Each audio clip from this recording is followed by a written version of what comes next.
Merry Christmas. Happy Fest.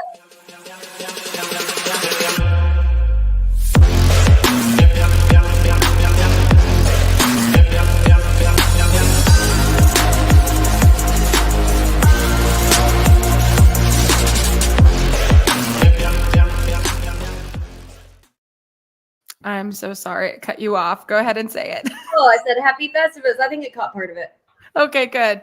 Oh, God. Hey, it's Festivus. Happy Festivus for the rest of us. If you know, you know. If you don't, I shared an image on our social saying, if you know, you know. Alex shared a reel with the clip where Frank tells about how Festivus came to start. But in the image I posted, I put hashtag season 9, episode 10. So go watch it. You need to watch the whole episode. 100%. The strike. Tradition. I have to watch. I watch that episode every year on Festivus. I mean, you have to, because, oh, by the way, welcome to Pardon Me, Alex, for those who don't, I guess, Surely know where they're at. Surely you know where you're at. Don't call me Shirley. No, so that's another joke. But anyway, so yeah, welcome to Pardon Me, Alex, SFA's only lumberjack basketball podcast on the market. You've made it. Welcome. Happy Festivus. We're talking about Festivus. It's every year, same day, every year, December 23rd. Jacqueline was talking about the strike episode. Season 9, episode 10. There it is. She is the biggest Seinfeld fan I know. Like, and if you say that no, you would be incorrect because haven't met me yet. No, exactly. So, I'm hoping to get the aluminum pole down from the crawl space later. So there's this, okay, so random side story. There is a Festivus party pack on Amazon that I've been wanting to purchase you for like years. Oh my gosh, what else in there? I know. Just like a small like tabletop aluminum pole and like a bunch of like other things. And I'm like, this is the perfect like gag gift, but also serious gift for Jacqueline. And every year it's like, it's in my cart. It's in my gifts for Jacqueline like folder that I keep secretly in my Amazon.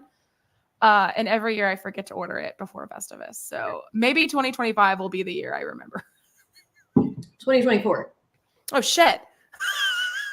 Okay. I'm so bad at years. I'm so bad. I'm skipping ahead. I'm going into the future. Way ahead. God bless.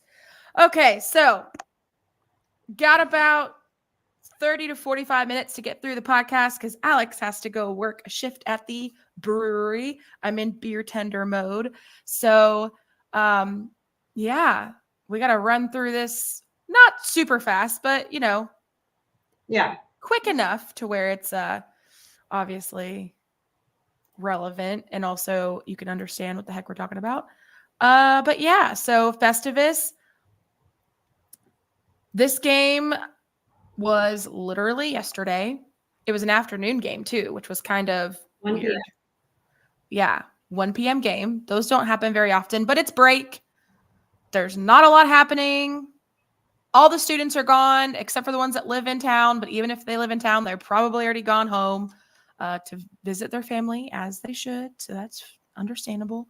But yeah, Paul Quinn. Last game before Christmas. We'll use one of his many monikers that's relevant to this. Joey Buckets joined us for the game. Joey Buckets. So we love that. Also, Hunter made his broadcast debut. I just rewatched the game and he did amazing. I texted him and asked if he could do it every game alongside Chase, and he said, well, you know, got to do my regular job. So, well, darn. Yeah, no, it was weird not having Chase on the call for sure. On there, it was Chase and Hunter. Oh, I thought Chase was gone as well. I don't think so. I think it was Chase and Hunter. It didn't look like him. But maybe I'm wrong. Yeah, I think it was Hunter. Anyway, it doesn't really matter. Potato. This game gave me a lot of feelings. Some of them very positive feelings.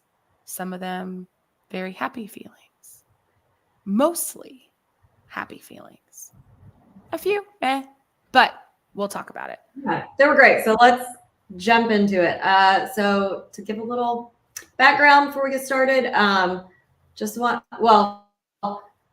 getting ahead of myself. So we played Paul Quinn several of the last couple of years in a row. Going into this game, we had 6 wins, 0 losses against them, which those of you who know isn't much of a surprise. They're a very, very small college. They're Very private Christian college. I think that's associated with like the Methodist Church. They only have an enrollment of like less than 400, like 380 something. Can't remember exactly. I looked it up last night or yesterday. Anyway, so the last matchup, we played them December of last year at home. We beat them 103-40, which was our largest margin of victory against them. Our smallest margin of victory against them in the past was 125-95. You have any updated WAC standings for us today, or? I do. Let me pull it up real fast.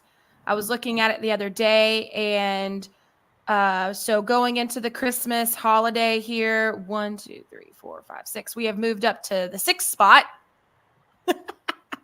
in the regular standings. Grand Canyon still at front. Tarleton State actually has jumped up to number 2. Utah Tech number 3. California Baptist still up at the top though, but they're now at number 4.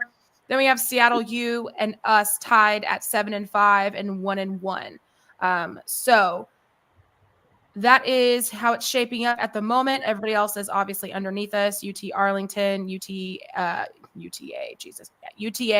Utah Valley, Abilene Christian, Southern Utah, and UTRGV are what's rounding out the bottom of the standings. Moving over to this resume standings. It has been updated, and it's kind of weird because of, again, the standings. We were at 6. Now we're at 7. We increased our points, but for some reason we got jumped, and I'm only speculating. Yeah, I bet we got some good points. We did. Being in Mexico State, but then this Paul Quinn didn't give us much. So no, it didn't give us much, but I will say that this was updated on the 22nd. I don't know what time it was updated, so I don't know if it was before or after the game. So I don't know if the Paul Quinn game is necessarily 6-5. When was I don't think this was updated.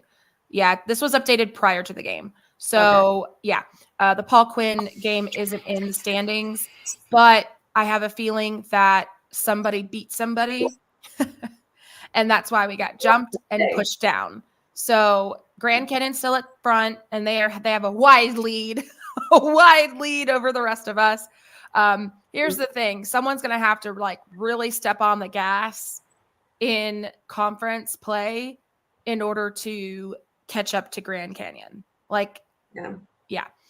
Seattle U, like literally Grand Canyon is the only team with positive points at this point in the season. They're the only team. Seattle U is number 2.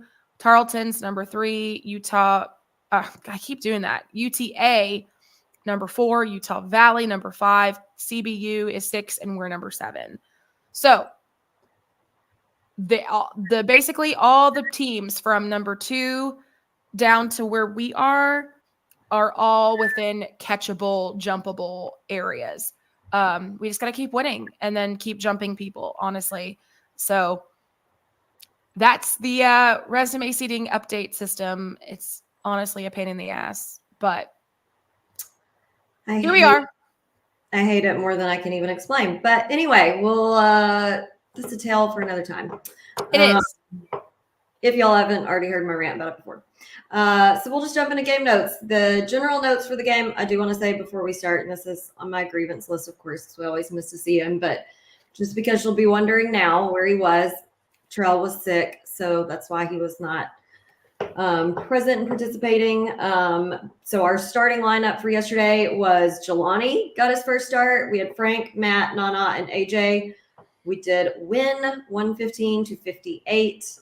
Our attendance was 1,422, which of course is, kind of slim, but like Alex said, it's Christmas break. And even the like hometown local people might be gone for Christmas travels, whatever. Right. Sean Kennedy's stat section. We were looking a lot better on a lot of things this game, and I know it was an easier game because Paul Quinn's not anywhere near our level, and no shade to them because they played really hard, just categorically. Field goal percentage, we were at 58. 3-point percentage, 39.1. Free throw percentage was back over 70%, which is beautiful, 72.2. Our points in the paint was 62. I'm pretty sure that has to be the season high now. Well, definitely. Considering who we're playing, I would be shocked if it wasn't astronomically high. But yeah, definitely I think the season high for sure. There's no doubt. Yeah. Points off turnovers, 34. Second chance points, 29. Fast break points, 25.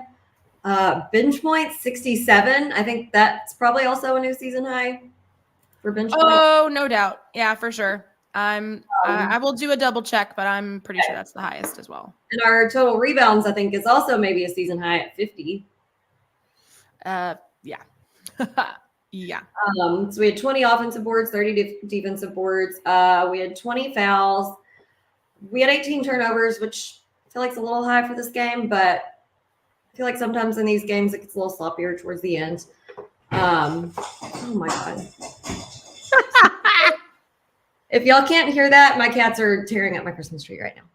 Hey. Oh, Jesus Lord. So yeah, the rebounds were definitely the highest for sure. Okay. I thought so.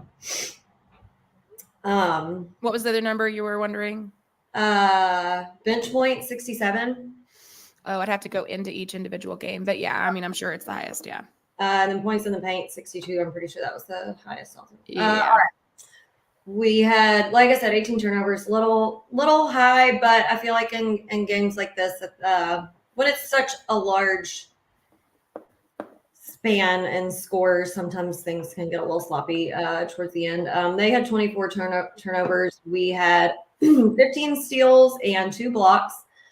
Our game leaders, high point of the game was our boy Day back in action. I got so many feats of strength for him, but we'll just run through his stats really quick. He had something in every column. He had 25 points, 7 rebounds, 3 steals, 2 assists, and a block. Then we had Jelani with his career high for us, 22 points, 4 rebounds, 1 steal.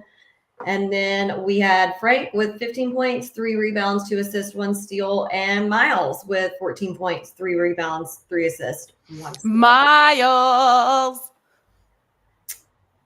Great all the way across the board by everyone. The Pilgrims Pride co-players of the game were Jelani and Day, and I'm going to agree because they both Merry Christmas, Kyle. Hi, Kyle. We love you. Platonically, of course. But Merry Christmas. I'm gonna have to give Jelani and Day both their props on this one because Jelani, amazing game, his best game for us by far so far. And Day, we've mentioned it a few times. I think he's had a little bit of a slump lately, and he needed this confidence boost, and it was the Day that we know and love. I mean, felt right at home. I am so I am so happy that this is, how am I going to say this? Let me back up. Obviously, based off the game, who we played, like everybody had a great game. But it's just something about seeing Day back in old form and tip-top shape, basically, is making my heart burst with so much happiness because he's been struggling lately and we all know it. He knows it. He said that he has been. And so legitimately seeing him play like old Day, this just gives me so much hope for the rest of the season for him because I want him to, like we said before, get out of his head and just play his game because He knows. We know. Everybody knows how he can play. He just has to remind himself. And I think this game may have done that. And yeah, we played Paul Quinn. We get it. But having this game for him, no matter what, I think is a huge like confidence boost. And I'm very, very happy that this was the game that Day broke out of his funk. You know? I agree completely because while Paul Quinn is going to be probably the easiest game on our schedule, Day knows that he can make those moves against anybody. He's done it against anyone who's ever played. So he just needed a game to get back in his groove, and now he's going to head right into the Christmas season, the holidays, with a little confidence boost, and I think he's going to come back exactly how we know he is. I agree. He just needed a little reminder. He just needed a little nudge out the door saying, Day, you can play better than anyone on the court at any point in time. You just needed a little reminder. So I think that was fantastic for him. Now back to Jelani. Oh, hello, Sean. We love you. Again, do it in Arizona. I know. Let us know. My mother wants your sweatshirt, Jax. Yeah, so I'll skip to it now. One of my friends bought this sweatshirt off of our store for me. I told her it was the one thing that I wanted the most, and it is amazing. I can't tell you guys. This is the first thing I've gotten off of our new store now that we moved over to Spreadshirt. I always want to say Spreadshirt. It is so soft on the inside. It's got the different color ties. It's amazing. I love it. I'm so glad. Yeah, and this honestly, the quality of stuff on our new store, just the quality of the materials and the options are just out of this world. Again, not to toot horns, but I think we found a winner, and I would like to toot Kyle's horn because he's the one that turned us on to them. So thank you, Mr. McDonald. Thank you. Amazing quality. Go shop our store. Yeah, love the neck shirt. Get it whatever you want. Yeah. I've been ordering a bunch of our knack stuff. So I made that design basically as a dupe of that knack sweatshirt that everybody wanted from SV Athletics and nobody could get because obviously it's an SV Athletics shirt. And so they didn't want to make money, but I guess not. So we'll just do it. And this is our version of the knack sweatshirt. So have at it, y'all. Go on the store and buy it. Merry Christmas, Rick. Stay warm up there. Absolutely. So back to Jelani. Them being the co-players of the game is so on point. And if they weren't named co-players on game, I mean, I would have named them ourselves. Because legitimately, Jelani, I wish his girl would have been there to watch him in person. I have a feeling she was probably watching. I messaged her today when I was rewatching it, and I was like, "You're gonna have to go watch it on ESPN Plus." And she was like, "Girl, I already watched it." Okay, good. So yeah, I figured because Jelani played lights out. I still am like waiting for that big poster dunk where people just like get absolutely destroyed. Still waiting on that. She knows it. Jelani knows it because I keep telling him every time. But anyway. Played so well. If he can do that versus anybody in the conference, y'all, my heart just skipped a beat. I think I should get a free one, but hey, I'll take the shout out. Kyle, don't worry, we'll hook you up, buddy. Tell us what you want. Go on the store and go shopping. Tell us which sweatshirt or which item you want, and you'll be getting a free one. Don't worry. All right. So definitely my co-players of the game, 100%. No other way. All right, let's bust right into the feats of strength. And I have a lot. I have one for like every player, so we're just gonna have to jump through them quickly. But yeah, go for it. I'll jump in and start us off. Okay, Matt got a 3 immediately. Yeah. Second possession of the game. We always brag on him. He had some beautiful drives. He had 9 points, 2 rebounds, 2 assists, a steal. He was all over the court, offense and defense. He was everywhere. Frank had some great moves under the bucket. He had a great assist to CC for a drive. He was 3 of 4 from the 3-point line. Need I say more there? Frank the Tank, I have one grievance, but I'll save it. But Frank the Tank, you give me so much hope for our outside shooting.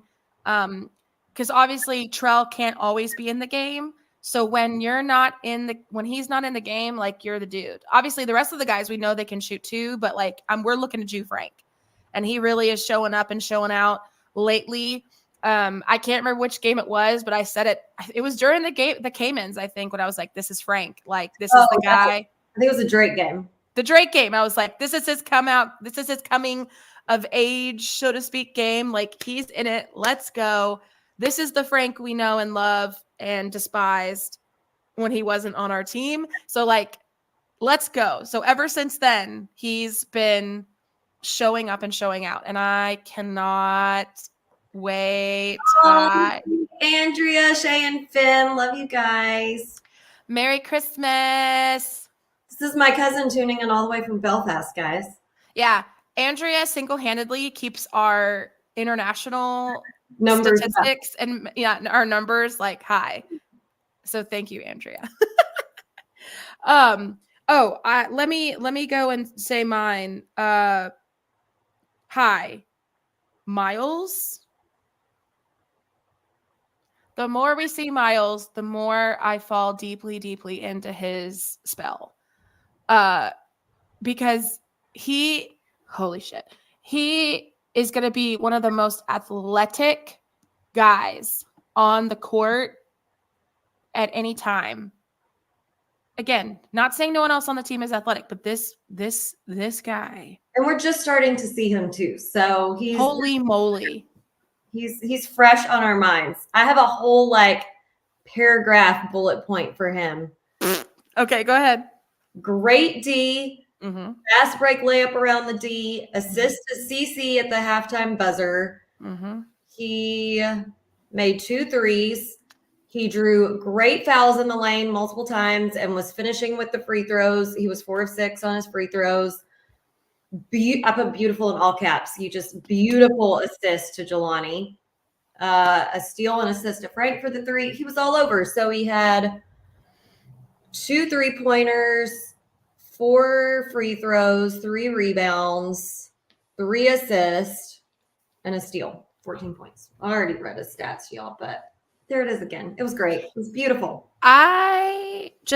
And we've been talking again, Miles, don't feel weird about this if you're ever listening. We've been chatting with your mom on Instagram, and we just keep praising you up and down, because legitimately seeing the sparks and the moments of just pure athleticism, literally jaw dropping. It's amazing. Again, I'm speechless. I don't know what to say. And then knowing that he can easily hit a 3 as well. No. Okay. Next. Do I have to mention it? But my God, CC on defense. Him with Miles, like, the athleticism of CC is nuts. Okay. His defense, his rebounding, he had 5 rebounds. Obviously, a lot of the guys, pretty much every single guy on the team had a rebound. Literally everyone had a rebound. Let me go back. Okay. Everyone had a rebound. CC had 5. CC also had 3 steals. Okay. Second high, or tied with Day for 3 steals. Okay. They both had 3 steals. CC is a terror on defense. A terror. And I love it. Because no matter how many steals he has under the steal column, there's always going to be at least 2 where he was the one who deflected the ball and someone else grabbed it and got the steal on their stats. But he's responsible for more steals than are listed by his name. That's a great point. I'm glad you said that. Yeah. CC, my God, we are so, I'm so I'm at a loss of words for all these guys. I'm telling you right now, because seeing just going from what we had last year to, the guys who were healthy, just literally just digging deep every day and like having to basically use the same 5 to 6 to 7 guys, if possible, at the same time, barely getting rests, to going to like 12 guys. It's just even more. You know what I mean? It's wild. Everybody that is able to play played yesterday. And of course, again, it goes back to who we were playing, Paul Quinn. We knew that was going to happen. But it's just the fact that everybody who was able to play played, and the fact that we had 1, 2, 3, 4, 5, 6, 7, 8, 9, 10, 11, 12, 13 available bodies at any given time. And that was minus Trell, so it would really be 14. Exactly. Like, God bless America. Let me go back to our sweet baby boy. They're all our sweet baby boys. I know they're all of them. But let me just meow back to you too. Sorry, my baby boy's back here going, you're not paying attention to me. Well, sorry, Bubba. Come on. Day Hall is back, baby. That is what I wrote in all caps. I literally put the same thing. Day is back, baby. He's back, baby. When he came over to us and gave us the post-game hug, I felt a little bit of a shift from him. I felt that he was, mentally and physically back to where Day should be. Again, even Coach said it during the post-game presser that like he hasn't performed the way that everybody's expected him to perform this season. That's a lot of pressure on a kid. That's a lot of pressure. It's a lot, and athletes in any sport have ebbs and flows, 100%. They're at the top of their game. Maybe they're struggling with 1 or 2 things. Then, especially when you've set the bar so high and you start to struggle a little bit, it really takes a big mental toll on you. It really does. Your own biggest critic, and then you feel like you're letting people down. Because he came and gave us a hug after the game. He hasn't probably came over since we got back from the Caymans. No. And so when he came over, we were like, finally our hugs. Like, we're glad that you came back over. And he's like, I've just been struggling. Like, I just didn't whatever. And we're like, we know, but that's the times you should come let us give you a hug, because we're fully supporting him and wanting to give him a little boost wherever he can get it. We're not mad about it if he's having an off game. So not at all. Just to re-bolster both our points from earlier, we're so glad he had that little pick me up, because I think he's back now. I do too. Obviously, we'll know for sure at the game next week against UNO. But I fully, Day, if you're listening, and I know you do, we are fully behind you and we support you. And you know that, bud.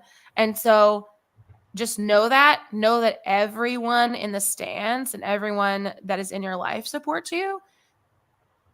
So if you're having an off day or just need someone to chit chat to, you know that you can talk to anybody. You can talk to us. You could talk to any of the Lumberjack fans. We got you, buddy. That's what we're here for. So love you, mean it. So here's my. And that goes out to any of you boys. Yeah, anybody. But Day, here's your paragraph of accolades that I'm going to give you from this game. Get it.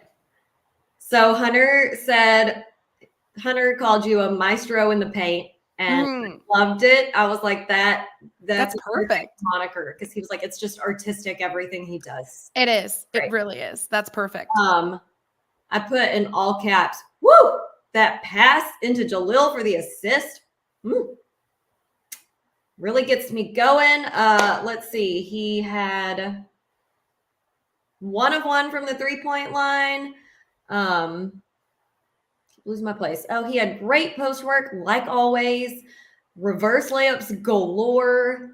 He was just down there moving and shaking, and it didn't matter if he was blocked on the right side. He was going to step over and reverse layup on the left.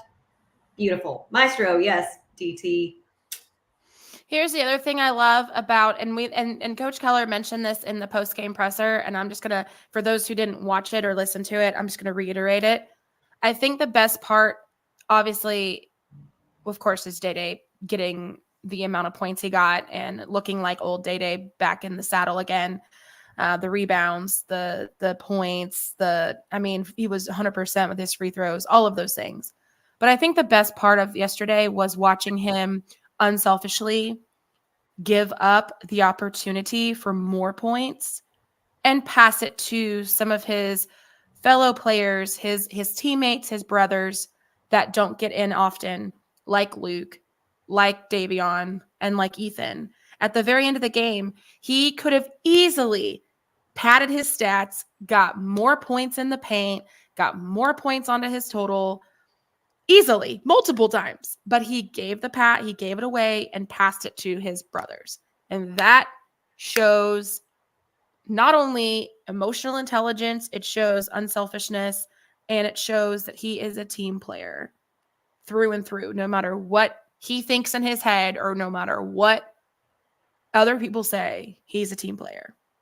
I agree. And I put that on mine too. And I was going to tie it in whenever I got to bragging on our other boys. But like Alex said, he literally 3 different times was right under the basket with the ball, wide open shot, and instead turned around and specifically sought out Ethan, Davion, and Luke on 3 different occasions to pass them the ball and try to get them an outside shot.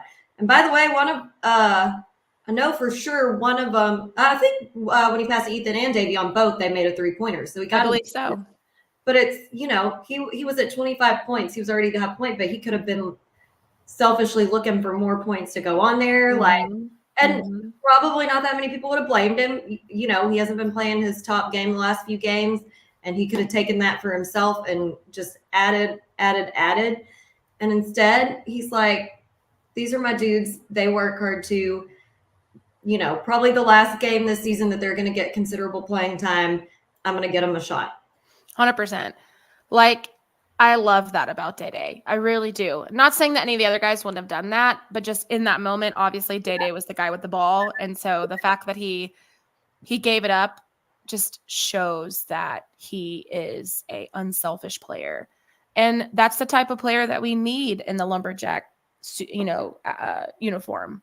Unselfish teammates who are there to help each other and get better. And I love that. So, moving on to anyone else. Let's see. Who else did I write down? Talked about Day, talked about Cece, we talked about Matt, talked about Miles. Let me bring up Jelani again. We'll go for it. He deserves all the flowers for this. Jesus Christ. Okay. This boy, he didn't even play for the first, I don't even know what it was, 5 to 6, maybe 7 minutes of the second half, and still had second high point. Okay. That's how efficient he was under the basket. So I have a couple of notes on him that I haven't gotten to cover. Let's see. So first of all, 100% from the field, 11 of 11, didn't miss not one shot, not one, not even one. 4 rebounds, 1 steal. Okay, I just put great moves under the bucket. I mean, all across the board, they were great. He had several reverse layups that were beautiful. He had a bunch of putbacks, a slam dunk off of a bunch of putbacks. He slam off a miss. It was beautiful. It was he got so many of his own rebounds. Insane. He just wouldn't give up. And I think that's the thing I love about Jelani. There's a lot of things, but the one thing I love about him is his absolute dedication to the play and the fact that he is not going to get up or give up. You know what I'm saying? If he shoots the basket, lays it up, misses it, bounces out, he's going to try his 100% damnedest to get that damn ball back and try again. I love that. I love the hustle under the basket. That makes me so happy to see.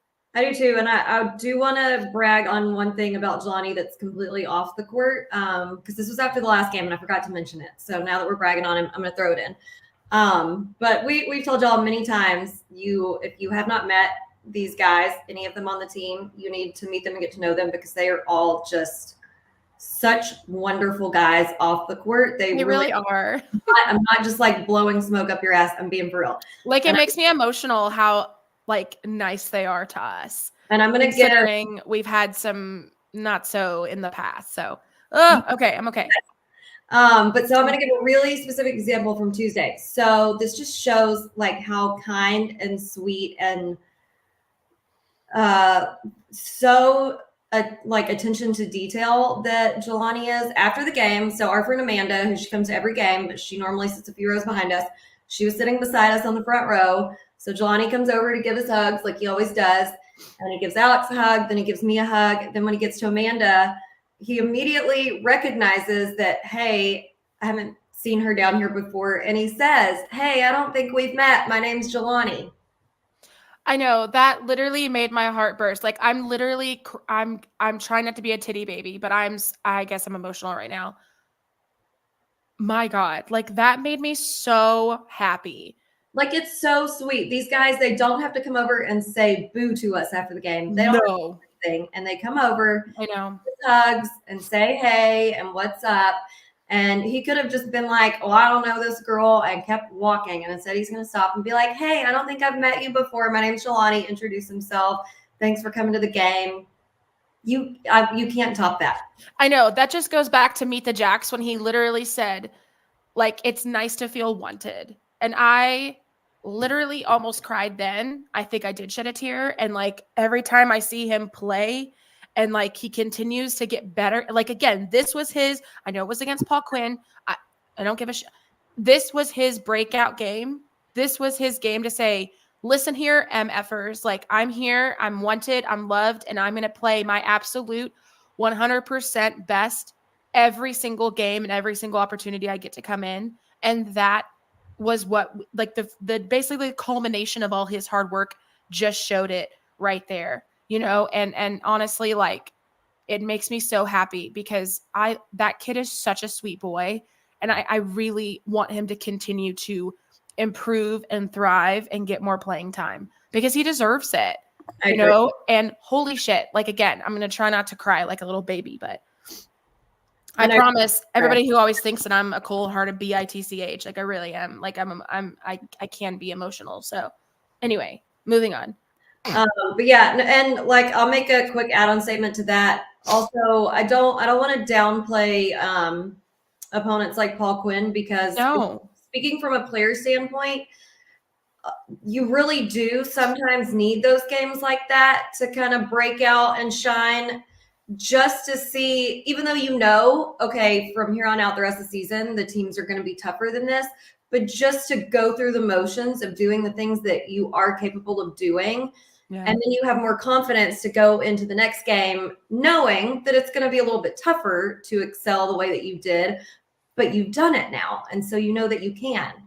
And so it really does help. And it helps just build the experience of actually doing that stuff during a game rather than in practice or whatever. So these games are meaningful and important and impactful to our team's trajectory forward. And also to kind of round that off too is I think that these games are also great like chemistry builders too.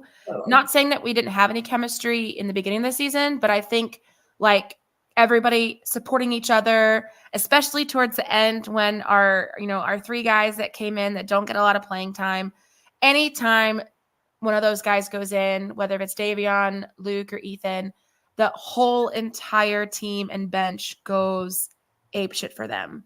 And I think that shows so much love and support that maybe some other teams just don't have. So I love that so much. And we know that those boys on the end, even though they don't get a lot of playing time, we know that they're ballers. Clearly, I mean, come on. They came in for a very short amount of time. Ethan did, and he made 2 threes. Davion made he had 6 points. I have a brag list on each of them. Okay, well, go ahead and do those. So Davion immediately takes a charge. First possession, he comes in the game. That's true. He did. He gets a steal. He makes like a textbook Euro step drive. Oh, that was the cutest thing, though. It was magical. I mean, the whole bench went nuts. I'm telling you guys, he had a beautiful, in all caps, assist to Chemo. He did. He made 2 of 4 free throws. he had another drive and he got a rebound. Davion was 100% on his field goals, 2 of 2. He had 3 assists. I mean, he was playing great. Ethan made 2 threes and then made 1 free throw and got a rebound. And then Lukey came in and got 2 rebounds. I know. And I just love seeing them get some time, get some minutes, and showing that they too can play. You know what I mean? Because a lot of times those guys don't get a lot of action. And so it's nice to see them get some love. And it really was. And Davion looked so good. I was so happy for him. And Dad was really excited too, because if any of y'all remember last year at Meet the Jacks, I sat with my dad and his buddies, and Davion was our player at our table. So he has a special little spot in his heart for Davion. Hey, Dennis, thanks for making a purchase. I just got the email. Appreciate you, playa.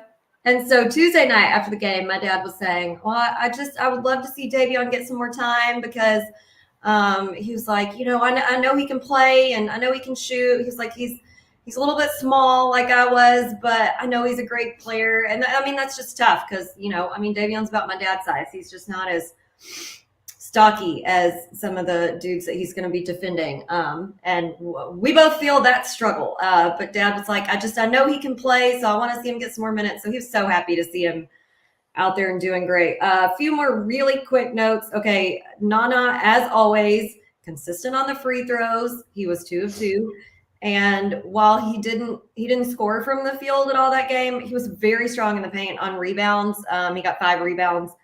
So got to give him some love there. AJ and Chemo both played great, and I'm going to kind of join them together here because, like I bragged on AJ the last game, these are the 2 smallest dudes on the court. They both got 4 rebounds. I mean, that's just amazing. And there was one play where AJ made a near travel and collected himself and shot and made the bucket anyway. Let's see. Okay. Last little kind note about our guys and just how sweet they are. When I watched the replay back, whenever that player of theirs got hurt, I mean, he was okay. He got up and walked off the court, but he was, kind of laying there for a second. And AJ and Nana were the first ones to go over there and try to check on him and help him up. And it was just really sweet. I know. Oh, go ahead. No, I was going to say, and honestly, and this is not even about our team, I would like to give Paul Quinn a lot of love and respect, because it's not easy coming in and playing a D1 team, a mid-major power every single year, pretty much. Yeah. And this is great practice for them and for their team and their school. And it does look good hanging in there with a D1 team the way that they do every single year. And I applaud them.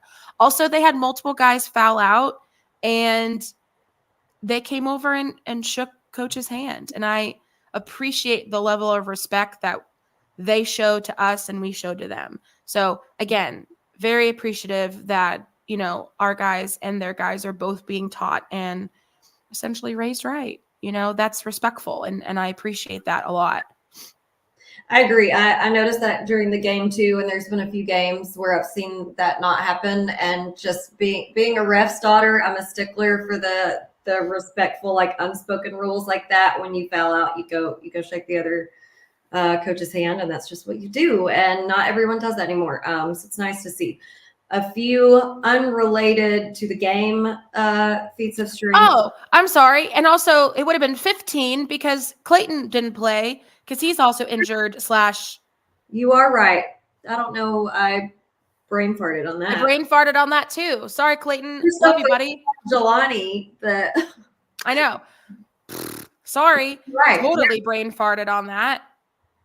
You are correct. So to let you know, we asked Clayton's wife, Caitlin, yesterday about Clayton, and he hurt his ankle during practice, but he should be back soon. So yeah, just a little minor, little tweak, nothing crazy. So shout out to Corey and his team with concessions. They had some actual real food since this was a lunchtime game. Y'all know how I complain about if it's like near mealtime and I'm not eating a hot dog or just popcorn and candy. So that was very nice. They were delicious, by the way, too. They were good. So I rewatched the game right before we did this episode, and Hunter gave a little shout out to George Brandon, aka GB, for his broadcast work and helping bring this game to us right before the holidays. You know, if you don't know who he is, it's because he's always behind the scenes, but he's doing a great job, and we love you, GB. So give him a little shout out. And then one thing that Hunter mentioned during the broadcast is that Nana just graduated. He did. Congrats, Nana. Congratulations, Nana. And we now have 2 players working on their masters, which would be Nana and Frank. Bunch of smarties we got. We do. They are total athletes. They are not athletes. I'm sorry. They are total badasses on and off the court. Gentlemen and scholars. Total That's package. Right. Total package. Congrats to them. Love to see it. Love to see guys who excel both on and off the court. So love to see it. So I don't have a lot. Obviously, grievances. Do we have it ready? Yep, I got it queued up. All right, today is the day, you guys. With the airing of grievances. I got a lot of problems with you people. Now you're going to hear about it. You. Okay, I only have a few, so it'll be quick. The only game-related ones, as far as our players during the game, we did still have a few sloppy passes that I feel like we need to clean up. Mm-hmm. And some of them were like the type where they definitely saw the vision for a great play, but they just didn't read the defense, and the defense was ready for it. Yeah. So we'll have to clean those up. We did have a few dumb fouls under the bucket from just not having our feet set on D, and then it was like a body contact thing. So we need to kind of straighten that out a little bit. So I will cover. I had to watch this back look for this when I watched the game back because I couldn't really tell what happened during the game. But the double flagrant that was on Jalil and 22, I think, on their team. Yeah. I will say there was a little shoving on Jalil's part, but the other dude started it, and he got like 3 pushes to Jalil's 1. So I get once they reviewed it and saw that there was a return, they had to give them both a flagrant. But the other guy was certainly the instigator and the aggressor, and like Jalil just kind of did a little body push on the dude after he gotten pushed like twice, and then the dude pushed him square in the back. Yeah, and it's wild because I totally forgot that happened because when I look at the stats, it said technical fouls none on our side. So that's why I was like, I completely forgot that we even had a tech in there. Well, they don't call that as a tech. It's just a flagrant. It's like a higher level of a personal foul. Oh, okay. I thought it was a tech. My bad. I don't think so. But anyway, and they may have just not listed it as a flagrant on each side, and then they even did okay. I just thought I thought it was called during game as a double tech, but it may not have been. Maybe not. But yeah, so there's the story on that. I think this was the same Tuesday. I can't remember. You might have to help me on this, but we only have 1 cameraman up there. Was it that way on Tuesday? I don't remember. It might have been on Tuesday, but yeah, there's only 1 camera guy up there working the camera, and they keep missing our girl dancing nanny. Like, second game in a row that they shafted the dancing nanny. Yep. And only one poor dude up there trying to run both the cameras on his own. Like, stick someone up there. Anybody would be better. I'm not saying that anyone can do great camera work. That's not what I'm saying at all. It definitely is a skill. But I'm just saying having anyone on that camera would be better than no one. Right. No, alternative. I agree. So get our dudes some help up there. Yeah, the only biggest grievance I have is the fact that obviously we can't help having games during break. And so, like, I get it, but it just stinks because, I mean, it's a 1:00 game on a Friday. People are still technically like working. And so there isn't a lot of opportunity for people who want to go to the game to be able to go to the game at a 1:00 on a Friday. You know, unless they have jobs like mine where you're done working for the year until January, but not everybody has that type of job. And the people that do usually go on vacation. Yeah. So, I mean, it's just hard to have games during break. We don't have students. We don't have the pep band. We don't have the Roaring Buzzsaw band. Like, it's just kind of blah. But I appreciate all those who do come out. It would be great if we had more come the UNO game. And that is my challenge to everybody, is to come out for the UNO game on the 29th and make it a little bit better of an atmosphere for our boys, because they deserve it. I think my only other grievance was we just really need to work on the whole blocking out and boxing out. That's just another thing. I mean, yeah, we had great rebounds, but that's just because, again, we're playing Paul Quinn. We got to really still work on the rebounding aspect. Yeah. Hi, Amanda. We talked about you earlier. Yeah, we missed you, and we did mention you earlier on this episode. We did. Hopefully we'll see you on the 29th. I got 2 last very quick grievances. Okay. And listen, again, y'all gotta just, this is my opinion. I'm saying this is what I would have done if this was my call. I feel like we could have put Davion, Ethan, and Luke in sooner than we did. We were ahead by 40 for like a majority of the game. I'm just saying, like, 8-minute media timeout, maybe. I feel like we could have put them in. That's me. That's what I would have done. Dad texted me and was like, tell Keller to put the 3 at the end of the bench in. Like, it's time. Richard, do you think that Keller would listen to us? I know. His commentary is just so funny, though. I know, it is funny. Tell him to put the 3 at the end in. It's time. And then piggybacking off of that, it really irritates me, and I'm going to tell you why, and I'm going to be serious for a second because this is a soapbox item. It really irritates me when people leave early during a blowout. Yeah. I'm going to tell you why. Because, okay, you might think it's not going to be that interesting. I know the outcome, but the point of the game should be supporting the guys, whether it's a win or a loss or a blowout or a double overtime or whatever. And going on the point of the players that don't get as much playing time, that's disrespectful to them, because listen, they're in practice every single day like every other dude on that team. They're putting in all the work, they're putting in all the same workouts, they're doing all the same stuff. So the few times a season that they get several minutes in a row to go in and play, they deserve to have people watching them too. They're worthy of sitting there and watching. So it's just rude, and I don't like it, and it pisses me off.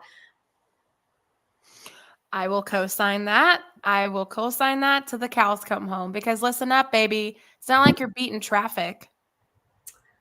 Like, there's nothing. I got one more point on that. Here's a PSA for every idiot that I get behind trying to pull out of the Coliseum parking lot. Listen, Linda. All right. When the game hasn't started yet, yes, you should be turning in on the right side and turning out on the right side so that there is an entrance and exit lane. Okay. But once the game is over, ain't nobody turning in to the Coliseum parking lot. So if you are turning left on University Drive, you can get on the entrance lane on the left. And if you're turning right on University, you can get on the right. And then we don't just have one line backed all the way up to the football field to turn right and left out of when ain't nobody turning in. And then you can get out faster. Also co-sign that. Every time I yell about that, I'm like, also co-sign that. Move over. No one's turning in. You're not blocking a single soul. Anyway, there's my rant for the day. My second rant. Okay. My last rant and my last grievance goes out to, and I mentioned this at the very beginning of the podcast when I was talking about Frank. This goes out to Frank. This goes out to, let's see who else went into the locker room and didn't come over and give us a hug. Miles didn't come over. Miles. This goes out to whoever goes into the locker room and doesn't make their way around to the other side of the court to give us diehard fans a little hug, or at least a high five, for goodness sakes. If you don't want to give hugs, I don't care at this point.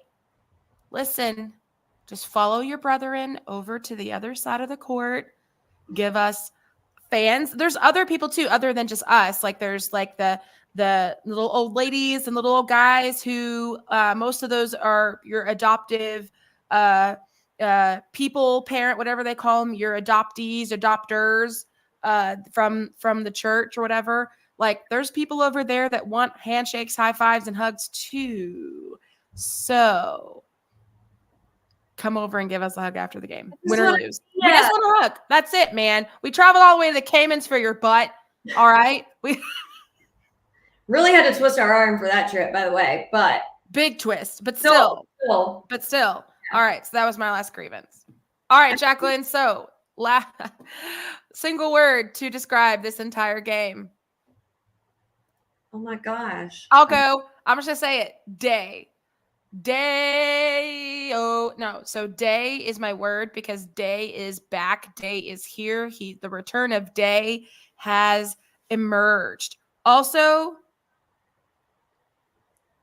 I'm just happy that he's back in old form. So I am too. I will say breakout because obviously I think it was a breakout for a lot of people. It was a breakout game. A lot of people had their best game of the season or the confidence boost they needed, and it was amazing, and I loved it, and I had so much fun rewatching it today. I'm glad. Good. All right, so let's wrap this pig up.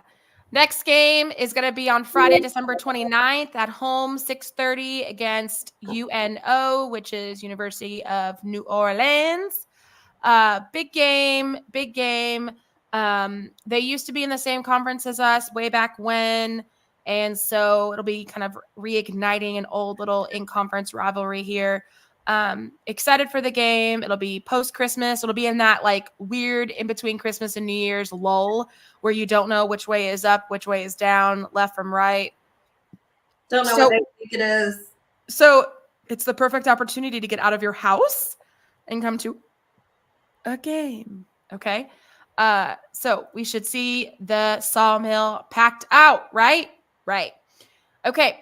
So we already talked about our store. Of course, we love everyone who's been supporting us on our store. Thank you, Dennis, for going and ordering another shirt, another sweatshirt. We appreciate you. I know Jacqueline's modeling one of those. I'll be wearing right here. Versus UNO, no matter what the temperature is, I'm going to be wearing my new crew shirt that I bought, crew sweatshirt. I'll probably have to take it off at some point, but I will definitely model it. So support our store. Make sure you go online and also look at the My Plates website as well. As always, we're big supporters of myplates.com. If you go to myplates.com/lumberjacks and check out all the fun options for background only, background and personalization, 1 year, 3 year, 5 year plans, great present. And it's one of those presents that you can easily just like order it right now or today or tomorrow. You're not going to get your plates by Christmas, but you could at least like print out something and be like, I bought you plates, you know. Same thing with our store. You're not going to get stuff overnighted. Like at this point, Amazon Prime isn't going to save you either. Why don't you do yourselves a favor and go support local, like the brewery, and come see me tonight if you're in NAC, and I'll pour you a beer. Make my night go a little bit quicker. But yeah, so thank you guys. Thank you everyone for your support. We're excited to have a few days off, and obviously we're excited to be back in action. Let's see here. When the NAC shirt has inventory XL, I'll be placing another order. Which specific shirt, Dennis? Because I can always add more designs and a different style for the NAC shirt. Just text me. Yeah, send us the link of which one you're looking at. Yeah, because I can always add new styles or different, not styles, but different shirt brands. Short sleeve. Like, is it a Bella canvas? Is it a, screenshot the one you want, and I'll see if I can upload a different version or something. I don't know. I'll figure it out. We'll get you covered.